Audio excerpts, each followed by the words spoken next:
अजीज़ तलबा, मैं आपको उर्दू फेरी टेल्स की कहानियों में से कुछ अच्छी कहानियाँ बताना चाहता हूँ। आप उन्हें सुने और उनके ऊपर अमल दरामद करें और उसकी रोशनी में अपने रवैये दुरुस्त करें, अपने अखलाकियात दुरुस्त करें और अपने आप को पुरअमन शहरी बनाएं।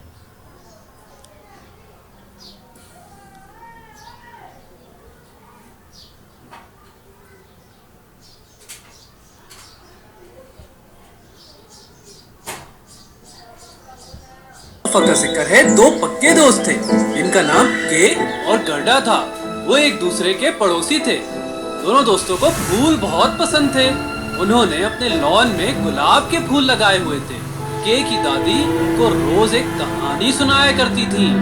एक दिन सर्दियों के मौसम में दादी ने बर्फ की मलिका की कहानी सुनाई। बर्फ की मलिका बहुत जालिम चुड़ैल थी। वो लोगों के दिल बर्फ के बना के उनको अपना गुलाम बना सकती थी। हमें अपने आप को बर्फ की मलिका से बचाना होगा।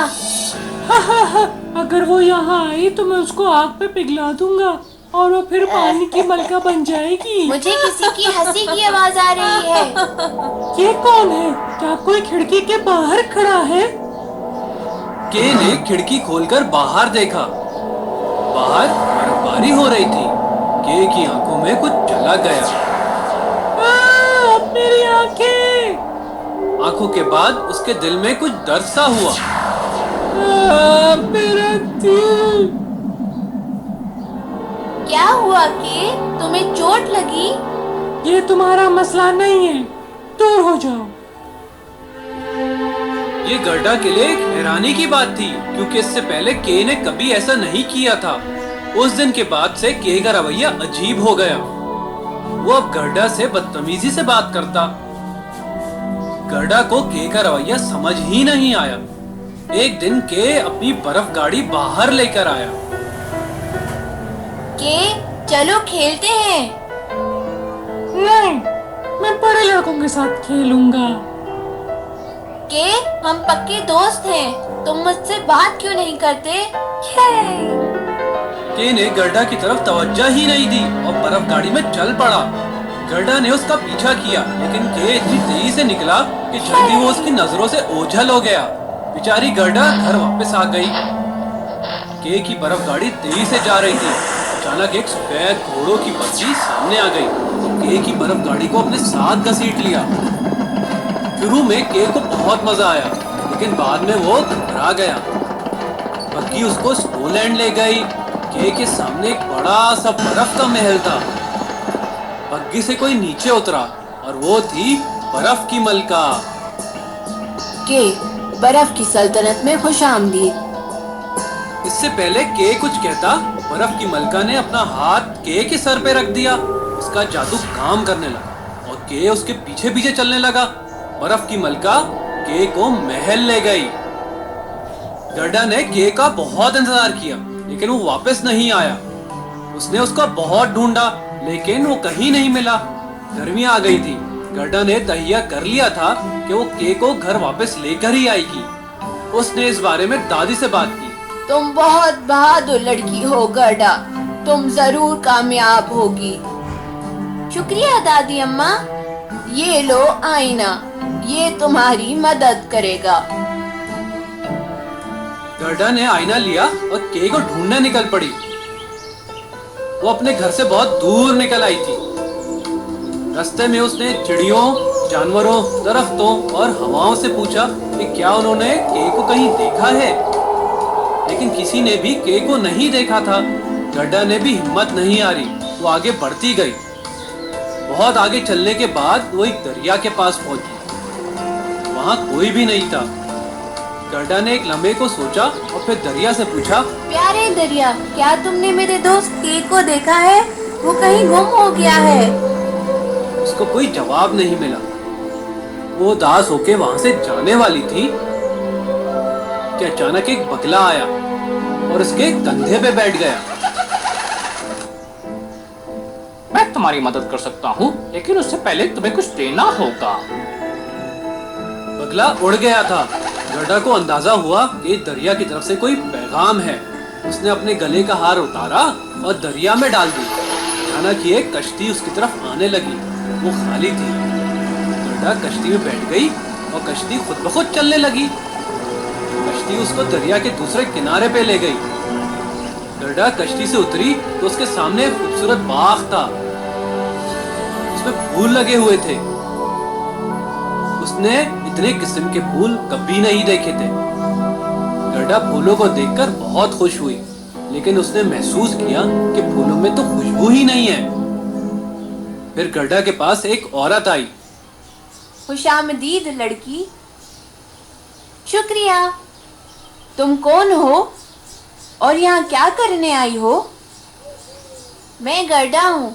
मैं अपने दोस्त के को ढूंढ रही हूँ। क्या आपने उसे देखा है? के? अरे नहीं, मैंने तो नहीं देखा। अरे फिर मुझे चलना चाहिए। परेशानी के लिए माजरत। रुको, क्या नाम बताया तुमने? के? शायद मैंने किसी लड़की को यहाँ से गुजरते हुए देखा है। आओ मेरे साथ, मैं तुम्हें बताती हूँ उस दिन क्या हुआ था। औरत ने गड्ढा को चाय पिलाई।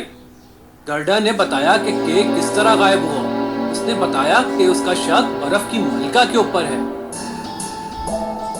बर्फ की मलका? वो तो एक चुड़ैल है। उसकी वजह से मेरे सारे फूलों की खुशबू खत्म हो गई है। मैं उसको सबक सिखाना चाहती हूँ।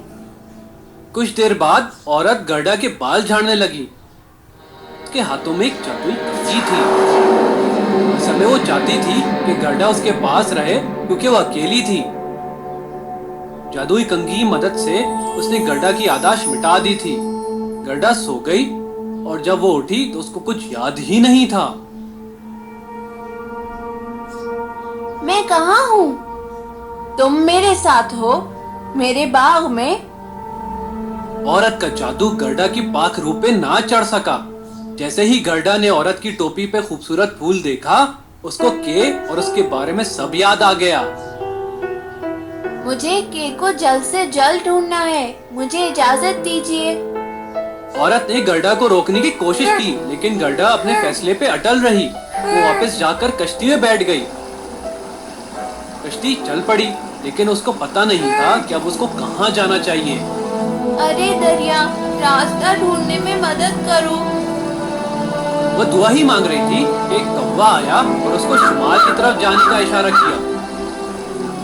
गड्ढा ने कुछ देर तक कौवे का पीछा किया। उसने बर्फीले समंदर से गुजरते हुए एक बड़ी सी कश्ती के पास जा पहुंची। गड्ढा कश्ती के ऊपर चढ़ गई।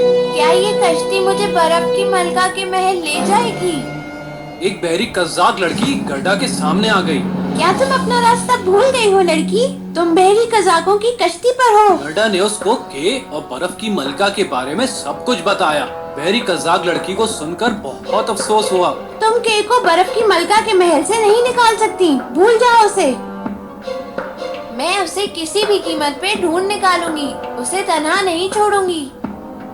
दरअसल मेरा कोई दोस्त नहीं है, इसीलिए मैं चाहती हूँ कि तुम मेरे साथ रहो।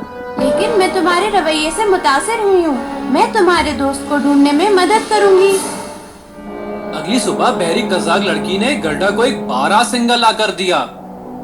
ये इस बर्फ की सल्तनत का सबसे तेज बारहसिंगा है। ये तुम्हें बर्फ की मलका के महल ले जाएगी। अरे शुक्रिया। अब जाके उस बर्फ की चुड़ैल को पकड़कर सबक सिखाओ। गड्ढा ने बारहसिंगा पे सवारी की। काफी लंबा सफर करने के बाद गड्ढा एक बर्फ के घर के पास पहुंची। वहाँ उसको एक बूढ़ा आदमी मिला। तो तुम वो आईना ले आई हो ना? गड्ढा को ये सुनकर बहुत हैरानी हुई। उसको समझ नहीं आ रहा था उस बूढ़े आदमी को आईने के बारे में कैसे पता।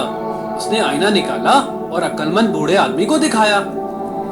क्या ये मेरी बर्फ की मलका से जीतने में मदद करेगा? नहीं, ये जादुई आईना है। ये सच्चाई दिखाता है, कुछ और नहीं। फिर अक्लमंद बूढ़े आदमी ने गड्ढा को बर्फ की मलका के बारे में बताया। जब बर्फ की मलका छोटी थी तो वो बहुत मेहरबान और खुश मिजाज थी। वो जहाँ जाती फूल खिल जाते। जब वो मुस्कुराती उसकी आंखें सूरज की तरह चमकती। वो बहुत अलग और खुश थी। उसका नाम लीला था। हर किसी को लगता था कि लीला एक चुड़ैल है। इसी वजह से बच्चों को लीला के साथ न खेलने की और ना ही बात करने की इजाजत थी। उसको सबने तन्हा छोड़ दिया था। जल्द ही वो सबसे नफरत करने लगी और एक दिन उसने ये दुआ की। जिन लोगों ने मेरे साथ बुरा किया है वो बर्फ के बन जाएं। फिर उसने एक दूर बड़ा सा महल बनाया। वो वहां अकेली पड़ी हुई बगैर किसी प्यार और मोहब्बत के। उसको तुम मारना नहीं, सिर्फ उसके बुरे ख्यालात को खत्म करना। ये आईना तुम्हारी मदद करेगा। अगर तुम उसको याद दिलाने में कामयाब हो गई कि वो कौन थी, तो तुम अपने दोस्त के को बचा सकती हो। गर्डा बर्फ की मलका के महल पहुंच गई। उसने के को एक कोने में देखा। वो एक बर्फ का मुजस्मा बना रहा था। अरे के, बहुत खुशी हुई तुम्हें देखकर। मैं गर्डा। तुमने मुझे पहचाना नहीं? के ने उसकी तरफ देखा लेकिन कुछ ना कहा। अचानक वहाँ बर्फ की मलका आ गई। यहाँ हर चीज की तरह इसका दिल भी बर्फ का बन गया है। चली जाओ, ये मेरा गुलाम है। जाओ यहाँ से, वरना मैं तुम्हें भी बर्फ का बना दूंगी। के, प्लीज वापस आ जाओ। मुझे तुम्हारी याद आती है। मैं तुम्हें घर वापस ले जाने आई हूँ। चलो। गर्डा के आंसू के हाथों पे गिरे। उसकी मोहब्बत और प्यार अपना असर दिखा रही थी। के को हल्के हल्के पुरानी बातें याद आने लगी। गर्डा, मैं तुम्हें पहचान गया। मुझे सब याद आ गया। बर्फ की मलका को ये देखकर बहुत गुस्सा आया। उसने अपनी जादुई छड़ी से गर्डा के ऊपर जादू करने लगी। गर्डा ने अपना आईना निकाला और सामने कर दिया ताकि वो जादू से बच सके। जादू खत्म हो गया।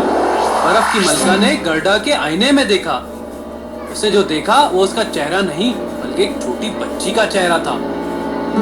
और अचानक बर्फ की मलका एक छोटी बच्ची में तब्दील हो गई। बहुत शुक्रिया के और गर्डा, मुझे ये याद दिलाने के लिए कि मैं असल में कौन हूँ। अब मैं अपने बुरे ख्यालात से आजाद हूँ।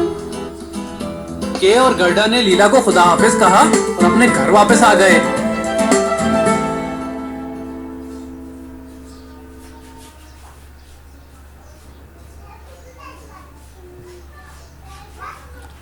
अजीज तलबा, ये कहानी आपने सुन ली है कि बहुत सारी चीज़ें बच्चों को। अजीम छोटी मलिका। एक वक्त का किस्सा है। एक अजीम सल्तनत जो कहलाती थी कैस्पिया, वहाँ शाही खानदान पर अंधेरा छा गया क्योंकि बादशाह और बेगम का इंतकाल हो गया था और वो पीछे छोड़ गए अपनी इकलौती औलाद 10 साल की सोफिया, जो उस तख्त की इकलौती वारिस थी।